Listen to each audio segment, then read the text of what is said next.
Paano gumagana ang panghugos na yan? Ganito ho iyon, kahit nasa kaunting porsa lamang ay kaya kong maibaba at maitaas ang mabigat na batong ito. Isang tao lamang ay kailangan upang mailinya ng maayos ang batong ito. Mahusay bata, saan ka natuto ng ganitong arkitektura? Namatay po ang aking ama sa pagtatrabaho sa mga Ibarra. Senyor, sa kanila ko po ito natutunan. Senyor, baka gusto niyo maglagay ng kasauka ng bato. Dinalkali, biyaan niyo na ang eskribano sa kanyang trabaho. Kung ba kayo, senyor, kung hindi kayo pag-utos na ihugos ang bato. Huwag mag-alala, ligtas ako!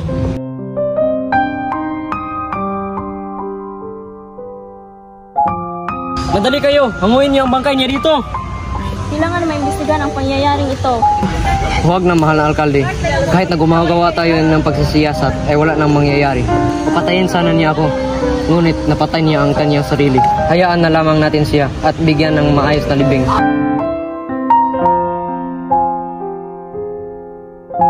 Senyor, may gusto pong kumausap sa inyo sa labas. Sino siya? Hindi po siya napakilala pero ang sabi niya ay kilala mo daw siya. Sige, sukin mo.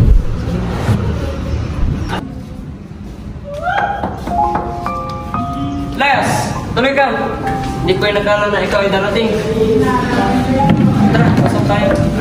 Patawad, senyor, pero dapat ho ay mag-ingat na kayo. Marami kayong lihim na kaaway. Hindi lang ikaw ang unang nagsabi sa akin yan. Marami pa silang nagtatago sa mga nangingiting mukha at mabait na katauhan. Isa na po ang taong madilaw kanina sa kanila. Hindi lamang po ako sigurado sa iba kanina. Upang di kayo mapama, hindi dapat malaman ng iyong kaaway na ikaw ay handa. Mas mabuting makikita kayo ng iyong kalaban na hindi nag-iingat at nagtitiwala sa lahat. Kinalulungkot ko lamang ang pagkamatay ng taong iyon kanina. Kung nabuhay siya, ay malamang napakinabangan natin siya upang matunton natin ang iba ko pang kaaway. Patawad ang Ibarra, ngunit nagkakamali kayo.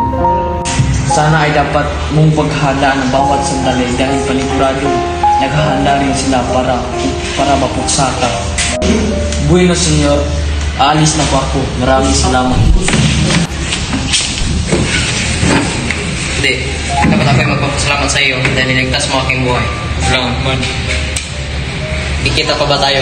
Oo naman, senyor. Kahit kailan niyo ako naisip at kahit kailan niyo ako kailangan. Dahil may pagkakautang po ako sa inyo. At alam kong hindi sapat yun upang mabayaran.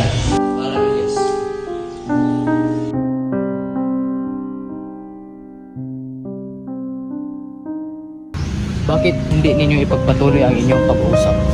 Nabagit lamang sa akin ni Crisostomo ang mga taong tumulong sa kanya gaya ng arkitekto at reverensya. Nakakatawa ang mga taong kumukuha ng serbisyo ng isang arkitekto. Nagpapakita lamang ng kamangmangan ng isang Indio na nagdudunong-dunungan. Ako lamang ang gumuhit ng isang plano ng simbahan niyan. Subalit ang gusaling ipinapatayo ni Ibarra ay nangangailangan ng eksperto. Eksperto, ang isang paaralan ay binubuo lamang na 4 na pader at isang bubong na sawali. Sandali lamang, Padre Damaso. Magbabayad ang lahat, ngayon pa lamang ay pinarurusahan na ang ama ng isang ulupong. Nangangamatay sa loob ng isang bilangguang at walang may gaang. Wala kahit sino man ang maaaring umalipusta sa aking ama. Itong paring ito ay ang pinakaiwas-iwasan ko. Isang paring walang galang, walang utang na loob. Isa siyang demonyo nagpabanal-banalan. Siguro naman ay dapat siyang mamatay. Wag, senyor, wag niyong hayaan ang sarili ninyo magkasala sa Diyos. Magdasal ka na sa lahat ng santo, Padre. Makikita natin kung dugo o lusak ba ang dumadaloy sa ugat mo. Crisostomo, wag! Para sa akin, maawa ka sa kanya.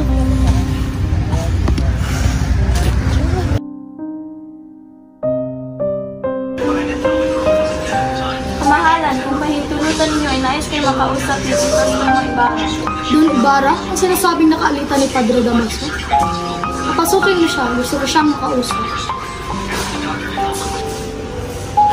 Sinulat po ninyo ako sa inyong kabaitan, kamahalan. Sa bayang ito, hindi ako pinuturing na mabuting tao. Isang karangalan ng kilala ka, Senyor Ibarra. Patungkol sa inyong alita ni Padre Damaso, huwag kang mag-alala. Ako ang bahala sa iyo. Hindi ka magagalaw ng pare na iyon hanggat ako ang namumuno sa bansang ito. Kakausapin ko rin ang arsobispo na sumulat sa Santo Papa upang maibsan ang iyong ekskomunyon. Kahit ako ay gagawin ko iyon, kung iyon ay ginawa sa aking ama, ganoong kalapastanganan. Sis kamahalan. Nanay, alam ko na kung bakit pinupuri kahit sa Madrid ang iyong kahusayan, kamahalan. Pagpalain pa naman kayo ng may kapal. Bueno, may lalakarin pa ako importante. Maraming salamat at nakausap kita ngayon. Sige po, kamahalan. Alis na po ako. Maraming salamat din po. Mula sa araw na ito, Alkalde, inihahabilin ko sa ilalim ng iyong proteksyon si Senyor Ibarra. Paalam mo ito sa ibang aliperes at suportahan mo siya sa kanyang mga adhikain.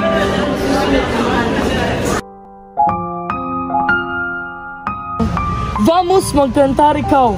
Guardia, dili ay isang mujer que canta Tagalog. No hace falta ser Espanyol.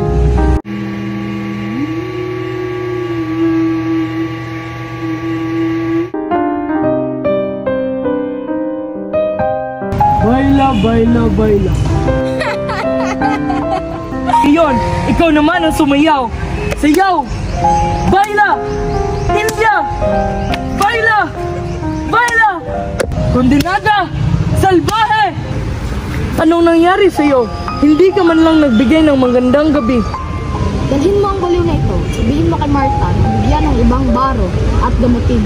Pakainin mo siya ng mabuti. Bigyan ng maayos na higaan. Mag-ingat kayo at huwag siyang lapastanganin. Bukas ay ihatid siya sa bahay ng Ginoong Ibarra.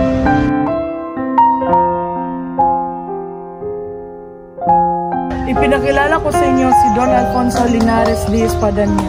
Siya ay inaanak ng kamag-anak ni Padre Damaso at tanging kalihim ng mga ministro.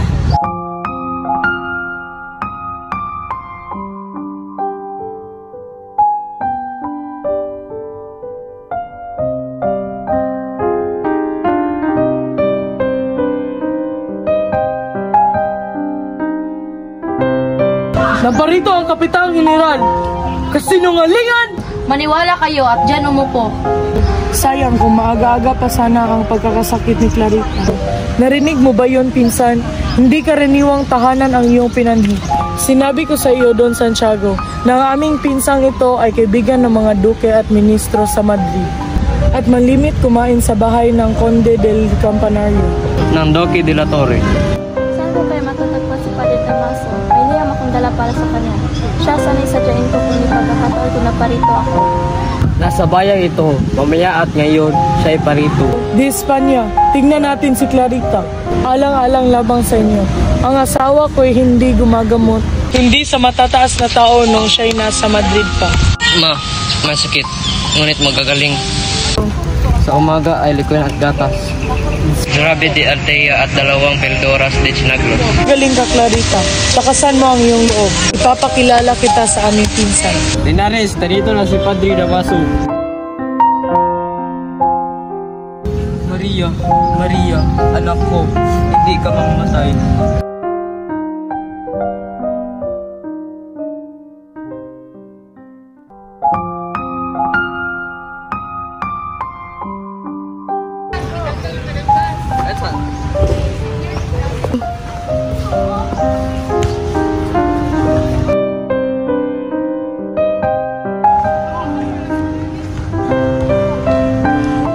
Ikaw ang inaanak ni Carlitos.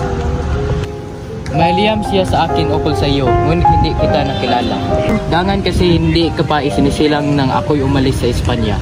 Sinasabing ihanap kita ng mapapasukan at asawa. Sa mapapasukan ay madali. Marunong ka bang magbasa at sumulat? Ako ay nag-aaral ng pagkamanananggo sa Universidad ng Central. Diyaske, hindi ko akalain. Para kang mahinhing babae.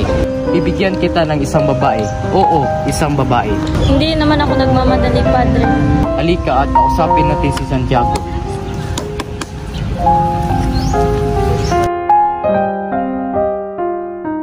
Huwag nating hayaan na dumuot ang dugo, Kapitan. Alam kong tutulanan ni Senyor Ibarra. Hindi ako kumbisido, lalo't na siya ay isang mayaman. Walang ibang inatupad ang mga mayaman kundi magpapayaman pa. Bigyan niyo po ako ng pagkakataon na gawin ang plano ito, Kapitan. At kung magawa ko ito, maiiwasan ang pagdanak. At ikaw ay hindi nagtatagumpay. Kung kayo na ilagay ko ang aking sarili sa ilalim ng iyong pamamalaan. Kung gayo ipagkilala mo sa akin ang iyong mga kasama at ang mga sarili nilang nasapit sa kamay ng mga Espanyol. 4 na araw mo lang ngayon magpadala kang isang tao na ipagkita sa akin sa baybayin ng San Diego. Sasabihin ko sa kanya makukuha kay Senyor Ibarra.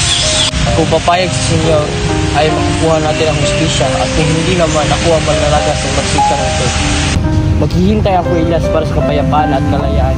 Sana magtagumpay ka sa iyong balak. Bigyan niyo po ako ng pagkakataon na gawin ang planong ito, Kapitan. At kung magawa ko ito, maiiwasan ang pagdanak ng